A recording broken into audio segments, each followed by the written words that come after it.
What other games this week, other than Ohio State, Illinois, has your attention?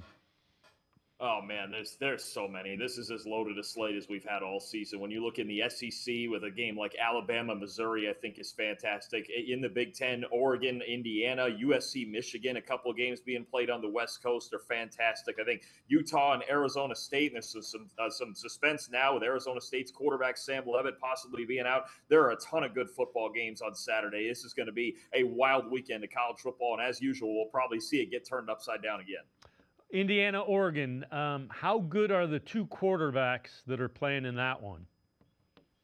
They're very good, but they're also, I believe, both possibly getting their toughest test of the season, and supposedly it might be a bad weather game out there too in Eugene. But Dante Moore's been fantastic against the early part of Oregon's schedule, getting the big win at Penn State against a very good defense, and he's going to see another really good defense in the Hoosiers with the stars that they have on that side. And then Fernando Mendoza, right, struggled a little more against Iowa, but that's a tough team to play. A great defense. He's going to see another one and an excellent secondary led by Dylan Thieneman, the star free safety for Oregon. So I think both guys, this NFL scouts are going to be watching both of them in this game because they're going against such elite units, and especially Mendoza on the road this time.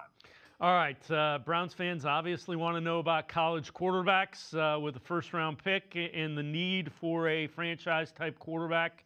I know we're still sorting through this. Who are some names and some players Browns fans should be looking at this weekend?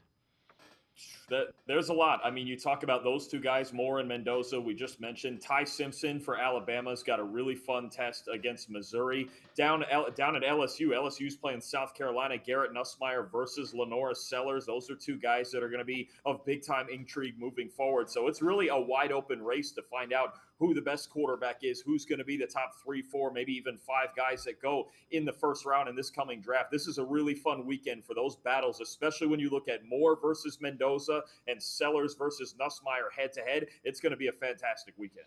Is it just me, or none of these guys have really separated themselves yet? And I know it's still really early, but it just seems like it's kind of been all bunched together still between the quarterbacks.